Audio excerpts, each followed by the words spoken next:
स्वागत है आपका याद करवाने वाले भैया के चैनल पर। तो आज हम लोग जानेंगे कि किस तरीके से फ्योल के प्रिंसिपल ऑफ मैनेजमेंट को हम लोग लर्न कर सकते हैं, वो भी इस तरीके से कि आपकी जो पढ़ाई है वो नेक्स्ट लेवल चली जाए। इसमें ये जो टॉपिक है फ्योल के प्रिंसिपल ऑफ मैनेजमेंट, ये काफ़ी इंपॉर्टेंट टॉपिक रहता है, अक्सर एग्ज़ाम में पूछा जाता है। तो अगर आप इसको याद कर लेंगे तो आपका बहुत ज़्यादा बेनिफिट होगा। इस टॉपिक को याद करने का जो तरीका है वो कुछ इस प्रकार है कि सबसे पहले हमें ये जो पूरी लाइन लिखी गई है इसे हमें अच्छे से याद रखना है। ये कोई ज़्यादा मुश्किल लाइन नहीं है, बस हम इसको एक बार अगर याद कर लेंगे तो आप समझ लीजिए कि आपका सारा काम जो है वो आराम से हो जाएगा। तो सबसे पहले जो चीज़ है वो है डैड, ठीक है, DAD डैड। फिर उसके बाद में PEPSI जो बन जाएगा Pepsi, then pieces PCS, then रू RW, डैड पेप्सी पीसीज रू, डैड पेप्सी पीसीज रू, डैड पेप्सी पीसीज रू। ठीक है, ये आपने याद कर लिया तो अब आपका आप समझ लो कि 80% जो काम है वो ऑलमोस्ट ख़त्म हो गया। सबसे पहला जो अल्फ़ाबेट हमारे पास में है यहाँ पर D, ठीक है।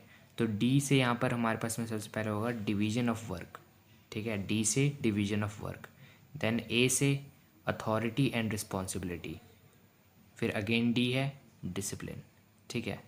डैड का बन जाएगा division of work, authority and responsibility, then discipline, ठीक है। उसी तरह से पेप्सी में सबसे पहले P principle of equity, E esprit de corps, P principle of scalar chain, S stability of personnel, I initiative, फिर again P principle of order, C centralisation and decentralisation, S subordination of individual interest to general interest।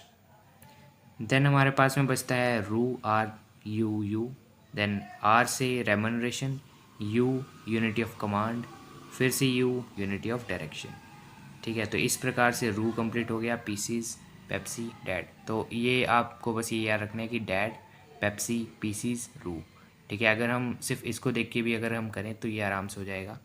D यानी division of work, A यानी authority and responsibility, D यानी discipline, P यानी principle of equity, E यानी कि esprit de corps, P principle of scalar chain, S stability of personnel, I initiative, P principle of order, C centralisation and decentralisation, S subordination of individual interest to general interest, R that is remuneration, U unity of command, and again U is unity of direction. तो इस तरह से ये जो काफ़ी लंबा ये जो टॉपिक लोगों को लगता है, बच्चों को लगता है, ये इतना मुश्किल है नहीं, बहुत ही आसान टॉपिक है ये। तो इसको आप इस तरीके से याद कर सकते हो। आपका ज़्यादा कोई लंबा टाइम भी नहीं इसमें लगेगा याद करने में, बस 5 मिनट का ये काम है। अगर आपने बस ये याद कर लिया है मेरे साथ साथ तो बस आपका काम बन चुका है। आपके एग्ज़ाम में 6 नंबर आराम से जो है पक्के हो जाएंगे अगर आपने ये याद कर लिया तो। कुछ बच्चों को दिक्कत आती है ये याद करने में, तो उसके लिए ही ये वीडियो बनाई गई है। उन्हीं बच्चों को आप उनके साथ में शेयर कर सकते हैं ये वीडियो, ताकि उनका भी बहुत ज़्यादा बेनिफिट हो पाएगा। इसके साथ साथ आप मुझे बता सकते हैं कि इस तरह की और कौन कौन से आपको वीडियोस चाहिए, कौन कौन से टॉपिक्स के ऊपर चाहिए। जो भी टॉपिक आप कमेंट करेंगे CBSE क्लास 12 कॉमर्स स्ट्रीम के रिलेटेड, तो वो आपके पास में वीडियो जल्द से जल्द पहुंच जाएगी। तो आप अपने दोस्तों के साथ में इस वीडियो को शेयर करिए जिसको भी फ्योल के प्रिंसिपल ऑफ मैनेजमेंट समझने में दिक्कत आती है, तो उसके लिए उसकी समस्या का हल आराम से मिल जाएगा। और आपके सेकेंड टर्म या फाइनल टर्म में आपके जोन से भी सिलेबस में जोन से भी आपके चैप्टर आ रहे हैं और उसमें से जो भी टॉपिक्स आपको याद अगर करने में दिक्कत हो रही है तो आप फ्रीली कमेंट सेक्शन में बता सकते हैं, हम आपके लिए जल्द से जल्द वीडियो उसके ऊपर लेके आएंगे।